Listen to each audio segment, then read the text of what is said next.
It was signed.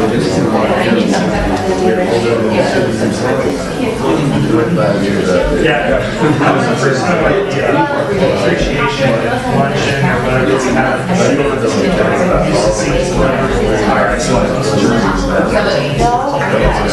Yeah, I think it works out well. There's all the same projects.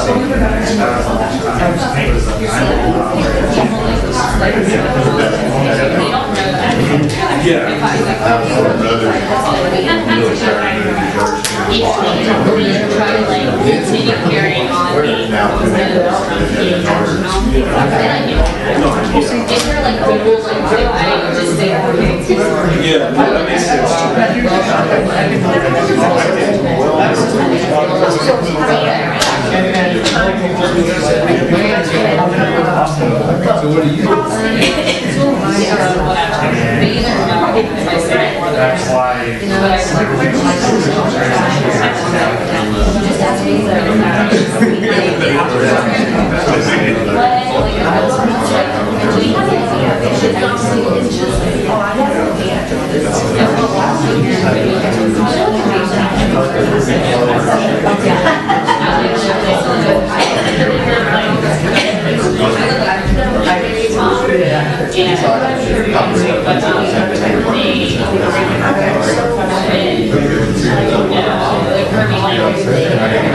oh, you're talking about the No, but there's yeah.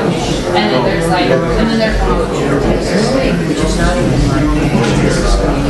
there's always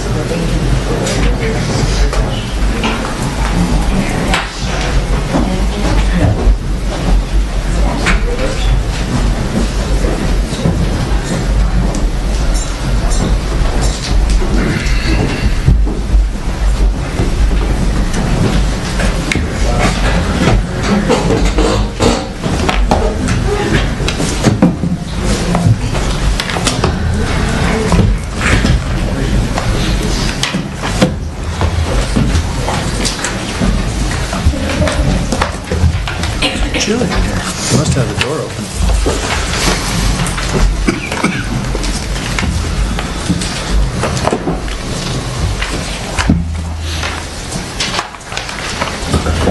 Mary, are you going to do the items one at a time? Or? Yes, we're going to go one at a time.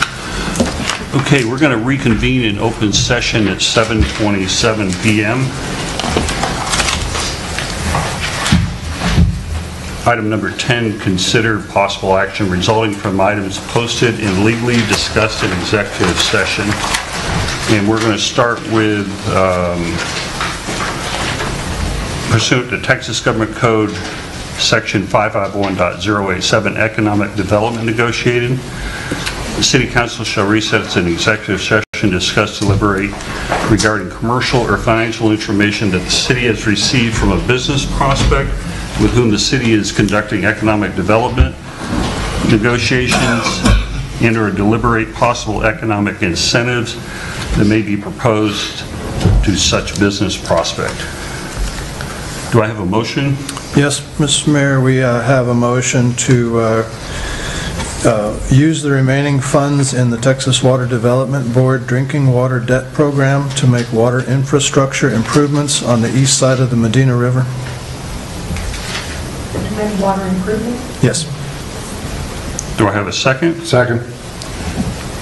All those in favor? Aye. Opposed? Okay.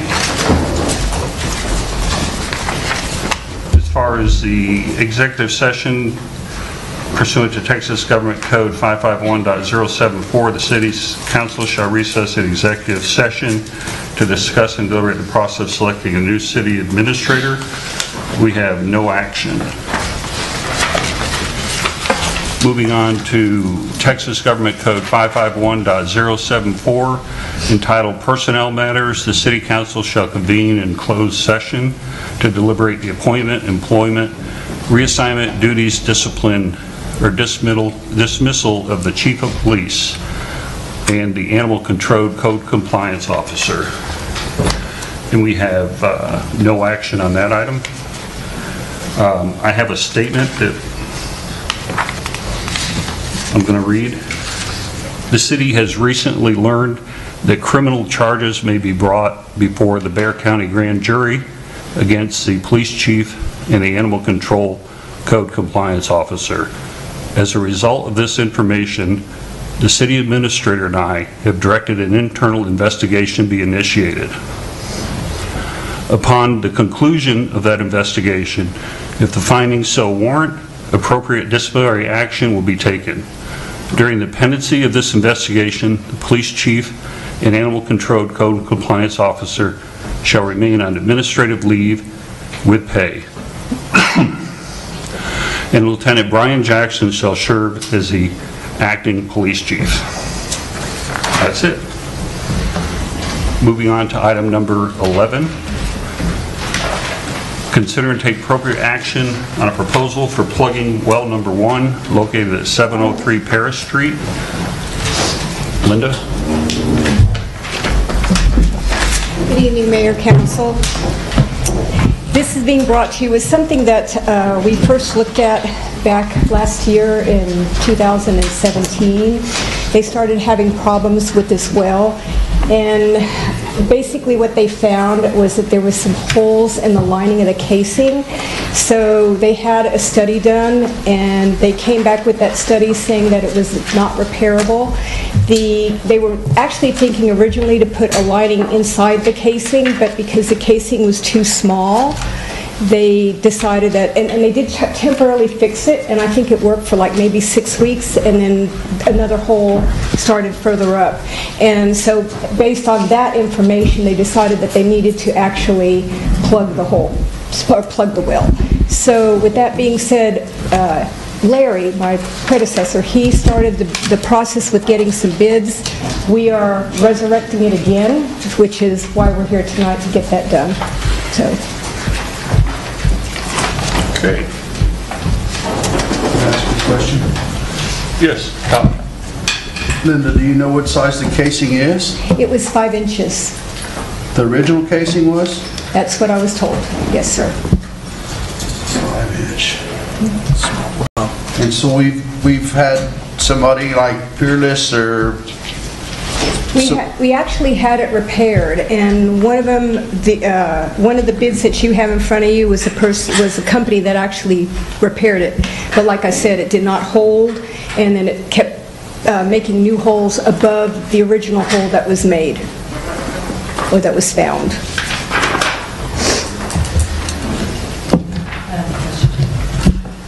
Got it, Todd? Yes. Phyllis? So are we supposed to look at these bids and comment on them? Yes, ma'am. We have 3. And Advanced Water Well Technologies is the one that actually did the report, the original report, and came back with the information about the pictures and things like that. It was a very detailed technical report. So I saw in all these bids that there are specifications according to EAA. They're according to, yes, the Edwards Aquifer Authority, correct, and there's permits that we have to apply for, and they will be, that is part of the process in order to cap the well. And as I looked at these, one said that they had to do demolition. No, they don't have to. There was some, the water well services, they just added that on there. That is something that we don't have to do. It's not required by the EAA. And if it is something that we want to do later on, we can budget for it and do it. So that is why it's not on the actual agenda item.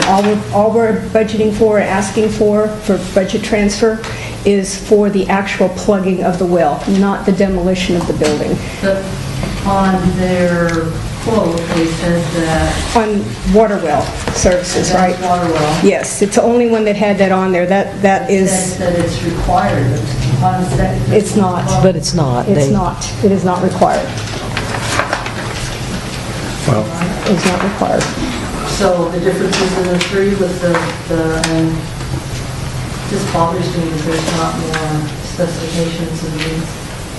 The specifications are actually in the, it's just a matter of plugging it. And Mike Persine and I went over this information, looked at what was presented. So these are okay. These are good bids. And it's just like I said, for just plugging the actual well. not doing anything else. Which means they basically put a pipe in, pump concrete to the bottom, and wait till Yes, it comes back correct. out the other end, and then they're done, Correct. so. I got another question. Okay, Phyllis, are you done? I am, but do you have where can I reference, it's just on the EAA side about the specifications going on, and they'll be there to watch to make sure we plug it? Yes, there's an application, and I've got some of the information sheet. If you'd like it, I can send it to you. Attach it to your bid? Pardon me? When you put this bid out? They will be applying for it, whoever the contractor is. I know, but when you ask for proposals, you add those things on it, and they're well aware of. Yes, but we don't have to go out, this is not over $50,000, so we don't have to go out for RFP. So it's just a matter of taking the quotes, and if it's under $50,000, and we had 2 that were. So if all of them had gone over $50,000, then I would have had to actually gone out for an RFP. Well, that's the point. On the first bid, it's only $39,900, but there's triple asterisks at the bottom that are not priced, but could be very, very expensive. On the second bid, if you read the details, I mean, it says very clearly on their bid in item number 9 that you have to cut the first 5 feet of the casing, but you're telling us that you don't. But it says if you do, the cost could be significant according to that bid.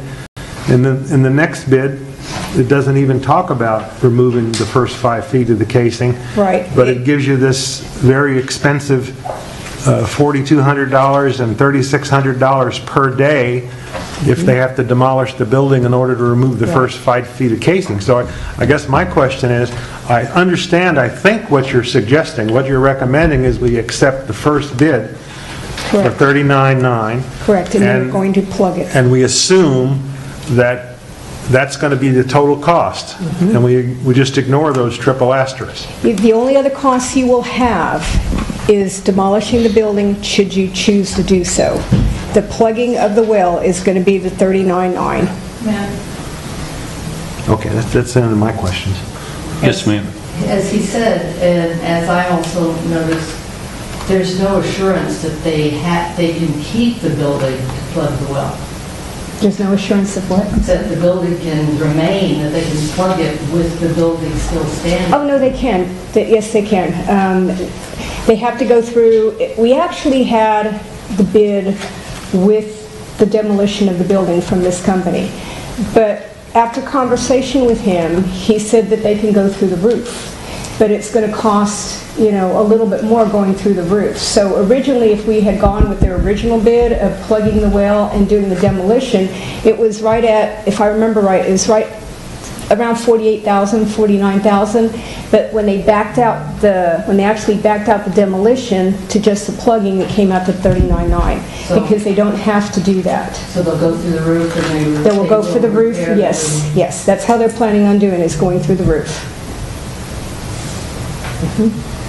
And he said it'll take more men, but all of them would have to do that. They'll all have to go through the roof. It's not just them, they all have to go through This the other roof. one won't. Well, they will. They'll have to go through the roof. So it's going to use the root of the building. Okay, you're the expert. I'm just curious. Mike, it said that you had reviewed these. As a point of error, we talked generalities about the cost to review. I'm not familiar with the specifics on the bids, though I couldn't comment on those. You don't know what the process, you don't know if we're... Generally, they have to do some gravel filling at the bottom of the formation. They pump neat cement down to fill it up until it returns. And there's an Edwards Aquifer Authority application there's some rules to make sure that we don't get any cross-contamination or that the future contaminants can't enter the well. There's some specific requirements related to that. And as I understand it from what Linda said, right, the quote was based on an Edwards Aquifer Authority well plugging process, which is pretty standardized. Okay. Paul, do you have anything? No, that's all. Jesse? I'm kind of agreeing with Herb about the 3 asterisks. We've got that on 2 of the 3. The most expensive one doesn't seem to have that. And I just don't want to get into like we ended up with our other wastewater, that pipe, where every time we turn around, this basically 40,000 goes to 60,000 or whatever. I'd just like a little assurance that we're going to stay reasonably close to that 40,000. That's the bid that they came in and said that they would do that. Okay. Paul, you don't have any? Well, I was going to say that I was leaning more towards the Advanced Water Wells Technologies because they did itemize those items, and yeah, it's going to be an extra $10,000, but as my colleague here stated, we don't know that won't arrive anyway. I'm sorry, I have one more question. I got one too. I have one too. Todd?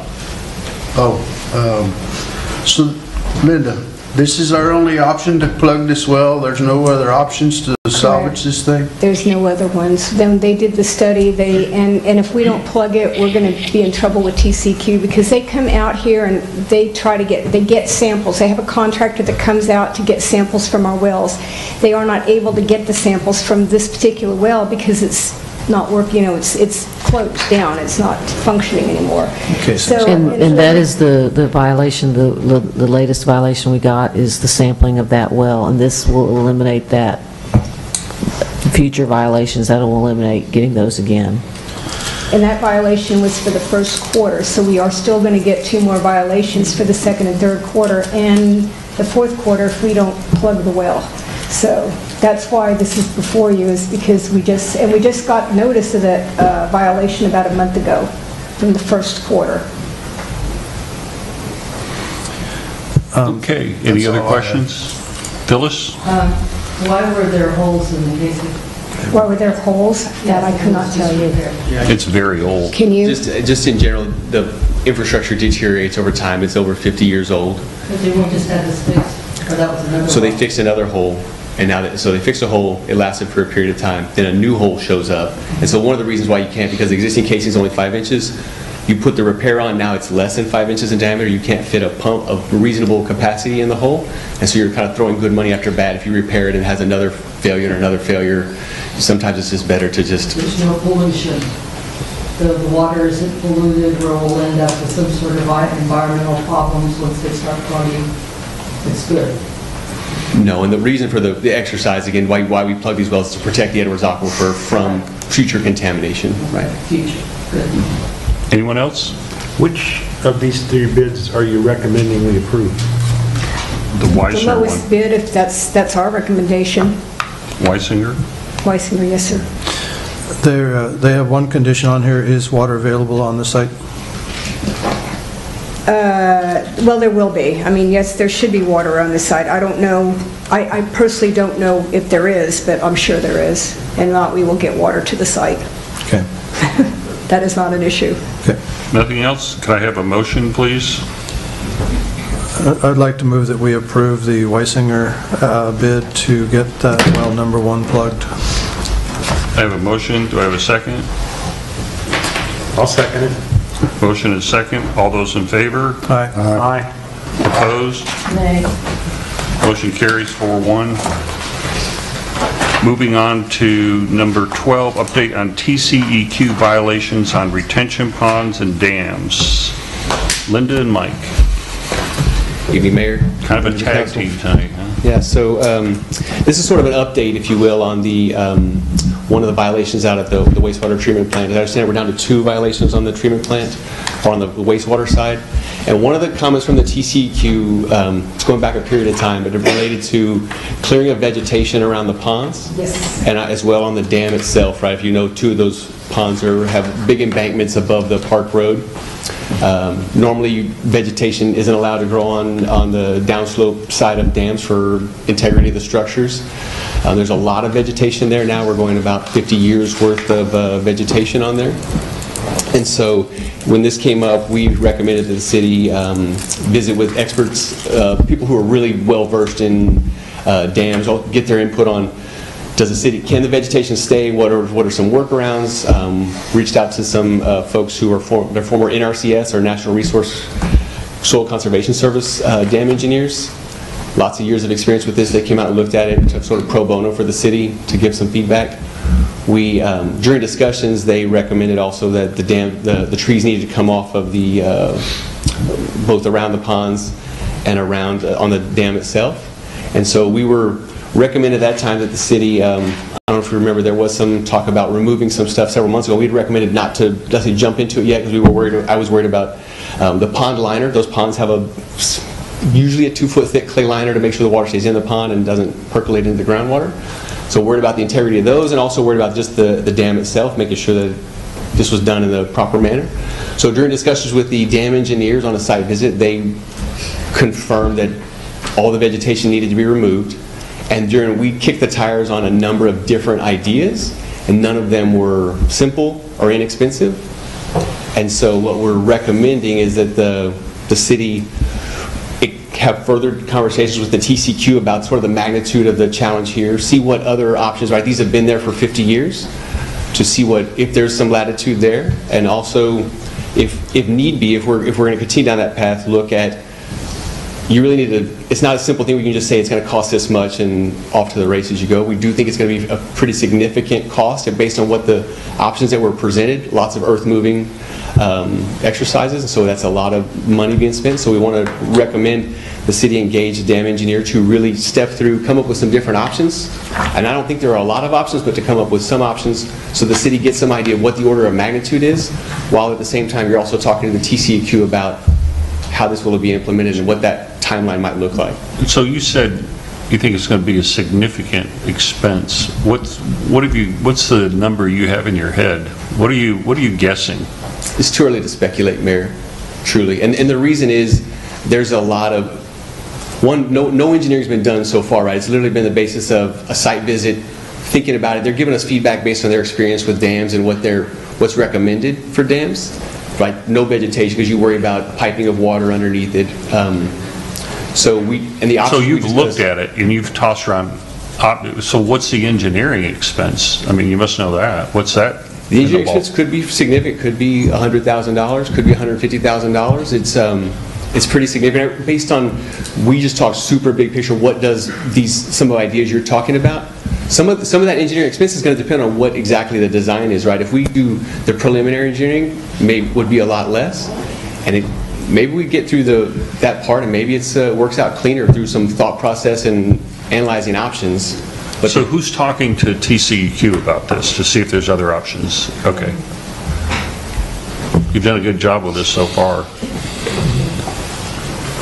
So there's active conversations going on about what are some other options we can do? Well, there are, yes, there are some, they're not really so much other options, but there's other options of how we can maybe attempt to fund it, and that's what I'm looking at right now, is how to fund some of this. The engineers that came in did it pro bono, so they couldn't give us any price of what it was going to cost. If we want to hire them, then we were looking, like Mike said, anywhere from $100,000 to $200,000 for their engineering services.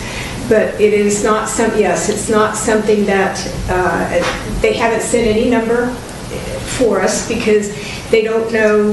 We have to get a survey first, which is part of the first steps that we're going to have to do anyway for some of the TCQ violation, or one of the TCQ violations. So Mike and I are working on that to get the survey done of the plant, and then of the ponds, and then once we have that, then if council decides that they want to go ahead and hire the dam engineers to oversee the project and to make a proposal recommendation, we can do that.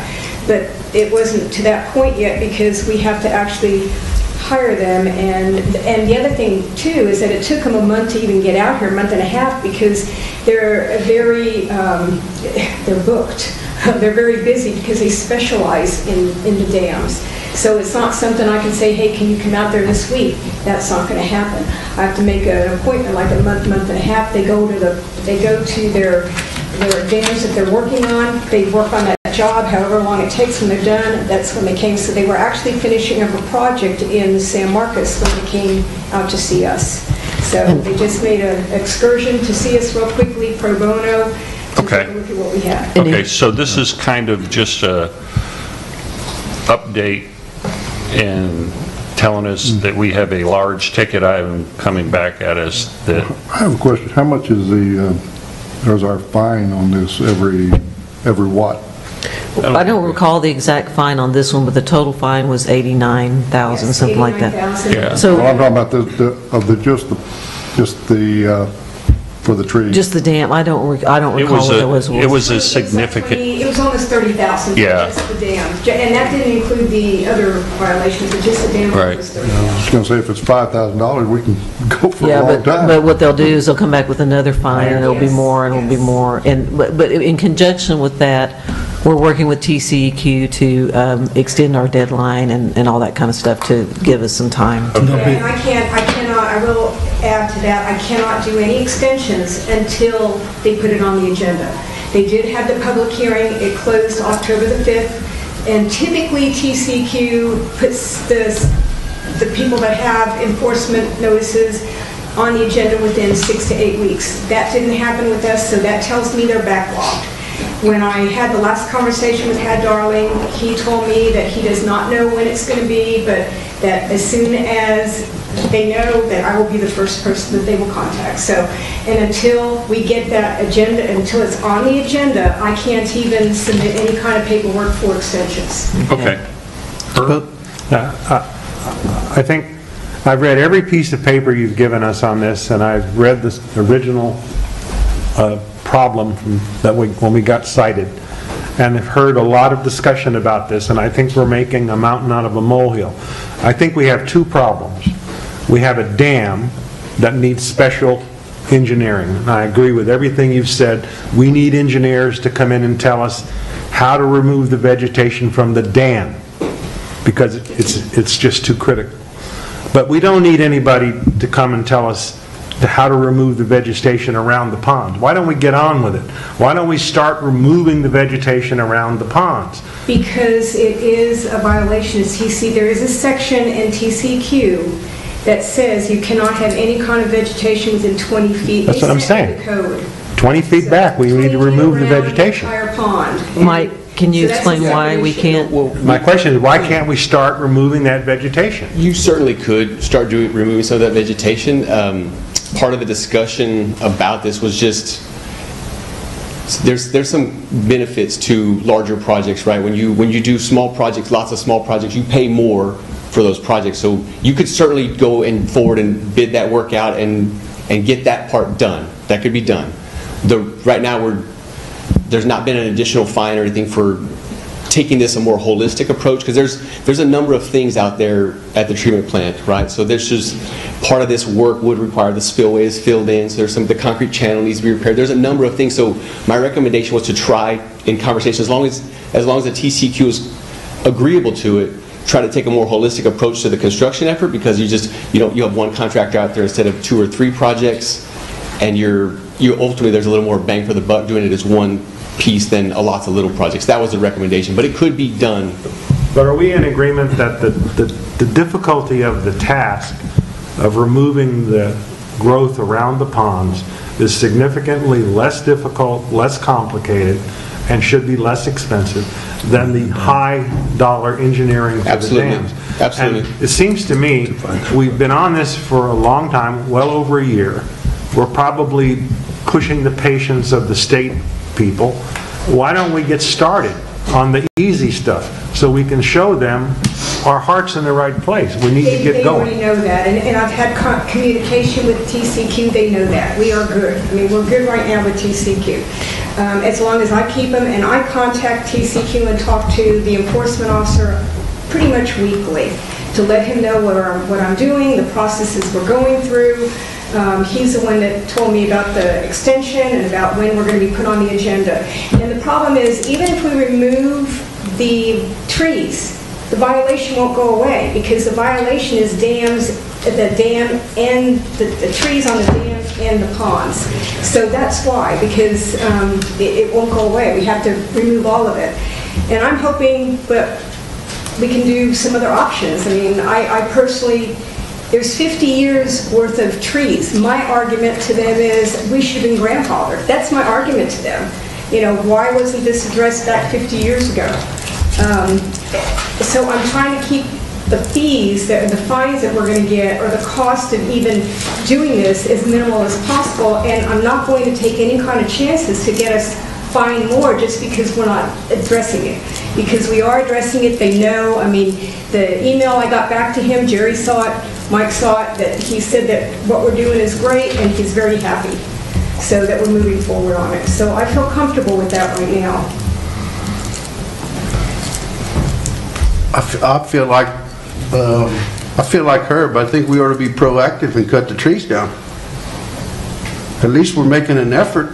We're not doing nothing. We're just sitting.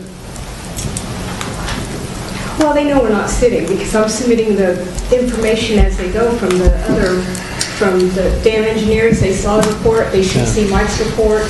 Yeah, So, Councilman Sherrod, and I may be to blame for some of the delay. Right, as far as my recommendations to the city was, again, I felt like it's important for the city to really get a holistic view of the costs that are involved and the effort that's involved, rather than just jumping in and solving one piece when you still have all the other problems there. You, like I said to Councilman Dyer, it can be done now, but there is a lot of, you can sort of nickel and dime something, right? And so with this, knowing there's all this vegetation on the dam, trying to work that all in together, but it could be done separately. Okay, anything else? I have a question. Yes, ma'am. What is the reason, I mean, it seems obvious, but what is the critical reason to have this vegetation cut back around the pools? Yeah, the one on I'm not sure I necessarily can follow the logic on the vegetation around the ponds on the upstream sides of it. You do have some concern about the liner itself, and that probably is what it is, primarily. Because the tree roots growing towards the water and then penetrating the clay liner, and so you have wastewater effluent, treated wastewater effluent slipping through the soil, through the pond liner. And so if we do it ourselves, we need to be careful that we don't. In the pond, you may, when you write the specs for bid, you'll have to be careful about how specking out what the soil material is and what the thickness is and the compaction requirements of doing the work in the pond itself. Because there's not a lot of trees, but there are a number of trees in the pond, and that needs to be put back the way it was before. Okay. Mr. Mayor? Yes, sir. I have a question. One of the concerns, obviously, also with cutting the trees at this point is that when the tree dies, the roots begin to decay, and decay will cause openings in the liner itself if the roots have penetrated. That's one of the reasons especially on the downslope of the dam. Worried about piping through along those roots as they decay, that because it's kind of a nice tight opening, and as a root shrinks, compromise the integrity of the dam itself. But I'm talking about really the upland side. There's a lot of really high-tech tree removal, tree harvesting equipment available these days, and you could literally drive a thing up there, grab the tree, cut it off the ground, and haul it off without getting involved with the banks and the dam itself, or the banks of the pond. I would kind of be interested in knowing, just from a tree removal service, what they would charge for that as just some groundwork for when we do talk to somebody about the entire project, to have something comparable, a service and a cost. So you had some bids on it? We had three actually bids on it already. All right. And they all came in over $70,000. Just for tree removal? So, on the upstream? On the upstream type. Right, and that was just to cut the trees that were 8 inches and below, not the ones big ones. that were over 8 inches. Wow, okay. So it's going to be, that's why we decided to go this way. And the other thing too I wanted to mention, that Mike and I, the reason why we're doing the survey thing is we had a list of violations that we got on the wastewater. But the violations that we got were not, all of them were not put on the enforcement letter, okay? The enforcement letter is what they said, this has to be done because we're taking you to court, this is what's going to be done. The ones that we didn't get an enforcement letter from are still issues. And one of the issues is the as-built drawings and site plans, and they sent my What did you say? Pardon me? What was it? As-built and site drawings. And so one of the emails that they sent to me and I sent to Mike is it said that there's exact verbiage that they want on there that shows that our ponds are structurally sound. That's what they're looking for. So that's why we're going to do the survey, where Mike's going to put all that work together in terms of getting all the documentation that TCQ is requiring for those site plans, because we don't have that. So once we have that, that is going to be the first step into seeing what we need to do, because we have to have that violation corrected. It's not in the enforcement letter, the site plan drawings, but it was in the violation letter, the original one. So, and like I said, we've cleaned everything up with the exception, including the violation letter. Everything's clean with the exception of the ponds and the, one other one, that, We're considering like a waterborne geophysical sensor to look at the liner, look at the densities, tree locations, root penetrations, and other such things. That's beyond my skill set, Okay, all right. Mr. Carey. I would be some, the next steps would be the survey effort that Linda mentioned, and then engaging someone with expertise in the dams, and then developing what would it take to get some good preliminary ideas of what the options are and what the cost would be to solve this, while there's this parallel track going with the TCQ that's saying, hey, look, this has been here forever. Can we get some leeway? Okay, if you can't, we'll need more time because this is potentially a significant expense, and just trying to push on all fronts with that. and I think too, I will say with all the communication I've had with TCQ, they wouldn't have said to me that we can fill out a extension if they didn't believe what I was saying in terms of the fact that we have a reason why we haven't done this. And it's going to be a big cost, and we need to make sure that we're doing the right thing. So I really think we'll get that extension, and it's just from the conversation that I've had with Mr. Darling. Okay. That's all I have, Mr. Mayor. Thank you. Okay. Thank you very much. Moving on to item number 13, consider and take appropriate action on an ordinance amending the 2019 comprehensive fee schedule. Laura? I'm going to preface this by the reason that we're bringing this to you is that we've identified some areas in our comprehensive fee schedule. There's some holes, and we could do an in-depth review of the comprehensive fee schedule, but we just don't have the time. So what we want to do is, as we identify these areas, come back to you, when we identify a group of them, and ask you to consider them. These that you have before you are predominantly regarding the park table fees and some utility fees. We're asking you to take a look at them. If you want to vote on them tonight, that's fine. If you want to wait till next time and do it, if you want to do some or all or none, however you want to make your proposal, that's what we're putting out here to you. Laura and Devin are here to discuss these and the reason why we're bringing these to you, as well as me, being that I'm over the utility billing, and we're going to discuss why we think that these are important. The park fees, the reason that we're bringing these to you now is we're getting ready to go into our Easter weekend, and so we need to go ahead and get this settled before that starts. So with that being said, we'll discuss them. So I'll give you a really brief overview of what's in your packet. First, let's address the parks fees. So Devin can go into a little more detail if y'all would like to, but in general, the goal of the change of the park fees is specifically to delete the reference to unreserved park tables. So generally for Easter, everything's reserved. So this is typically a non-issue. However, when there's unreserved tables in the past, those tables have been collected on during the day with significant staff effort and park host effort throughout the day on Easter weekend. So the idea here is if someone reserves a table, there's a fee for reservation of a table for Easter Sunday and reservation of a table on a day-to-day basis. But if it's an unreserved table, generally speaking, it's a public park, and the idea was if it's unreserved, then it's first come, first serve. Usually they're reserved, but this is just to kind of clean it up and bring us more in line with what other cities do. It's hard to enforce it. We've had complaints about how it's been enforced, and we just felt like it would be. I don't think we have any issue. I don't have any issue with you making necessary changes to the fee schedule. They look reasonable. Anybody else have anything? I disagree with the non-reserved tables being free, because it seems like you're advocating chaining to picnic tables as they do in parks in San Antonio. For me, a more responsible person would reserve, and then you've got the 25 cleaning deposit.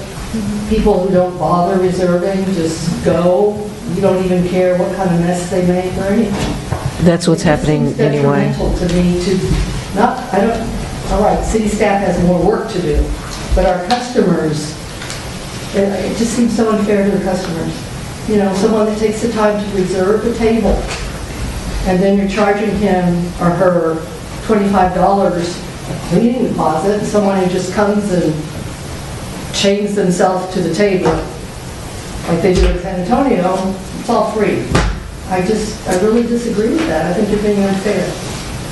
Well, I guess the whole ideal, city staff problems. Even outside of city staff, is more just these areas. I know some people plan in advance for birthday parties and stuff like that, but some people, it might just be grandchildren get dropped off and they're trying to get them out and about. And you know, with taxpayers' money that goes to cleaning the park, yes, and maintaining it, but also, you know, we want people to enjoy this, and they might be driving through the city, don't know our policies, see it's $5, and then they take off, and that might be potential future citizen or be future someone that might come to the city and bring extra revenue by shopping or whatnot. So it's more just to be accessible to the citizen, but then also people coming through.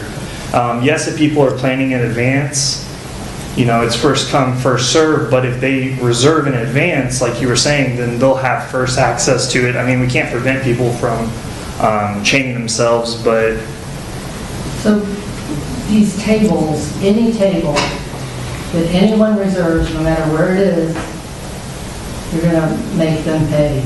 But anybody who gets there first, camping or whatever, it's free. Well, ideally, it's if you plan in advance and you want a table, then you reserve it. So they know which table they want. That I could maybe understand. Yes. Say, I want this table specifically. We have all the tables in the park marked to be reserved in advance. I know I haven't been here during Easter, but apparently every single table is reserved. So there's a map. So when I do these reservations, just to give me something extra for having the foresight to reserve and pay to clean up, I can pick the table I want. Every table has a number on the side of it. That's on a map also, so yes. visitors can pick the table. It just seems so wrong to me that people who are honest and are paying cleaning fees are more or less It's refundable though. than the others are. So why don't you define what use of the picnic table? Well, it's more of an ideal, I mean... So if they're going to do a meal with trash, hey. If you're sitting there waiting for grandkids, no pay. Well, I guess my perception of it from coming from a park standard is we want to be accessible to anyone that comes into the park. Citizens, of course, are our first concern, but with events and stuff like that, I mean, this is more to be accessible so that someone can utilize our park, just coming in. Why are you charging a cleaning fee to people who reserve? That cleaning fee is refundable. Yeah, but still. That's more for parties. When people do reserve and are going to have a large event, ours is more just taking it off so that people who come in that are just one or twosies, or maybe even like a group of 4 people that just want to eat lunch, that's more for them. I mean, if we have people coming into our parks and they're trashing it, I mean, there's nothing preventing that right now. And I'd like to clarify on the unreserved tables, the cleaning deposit discussion that's just for holiday weekend. That's Easter Sunday, Friday, and Saturday. A rental fee for the tables per day on a general basis is $5. There's not a cleaning deposit for general. I know that. It's just for the Easter. It just seems so wrong, because for me, someone who someone who reserves a table is privileged. I mean, they take the time to reserve it. But you're saying first come, first serve, so No. So sit on the table, on top of the table, do whatever you want, No, so- and how will you know? So we're not deleting the reservation requirement. So The there's table's still a gonna say, fee for You can't reservation. squat on this table because it's been reserved. Exactly. So my understanding from the ladies up front is whenever we open up for Easter, whether that's January 1st, February 1st, we have a line of people that come to reserve their spots. Right. So ideally, we wouldn't have any unreserved. This is just taking away, if there is a table left, that our city staff isn't going to walk up to a person that hasn't reserved a table and then inform them that they owe us $80 for sitting at a table that they didn't reserve. That's all this is doing. So the reservation fee is still, And if you're punishing people that are responsible. Anybody else? Yeah, Mr. Mayor, I think, I read every one of these carefully. I think these are great changes, and I recommend we support all of these as they're written. Anyone else have anything? Can I have a motion? I move we adopt the recommended fee schedule. Second? Have a motion and a second. All in favor? Aye. Opposed? Nay. Motion carries 4-1. Thank you. Moving on to item 16.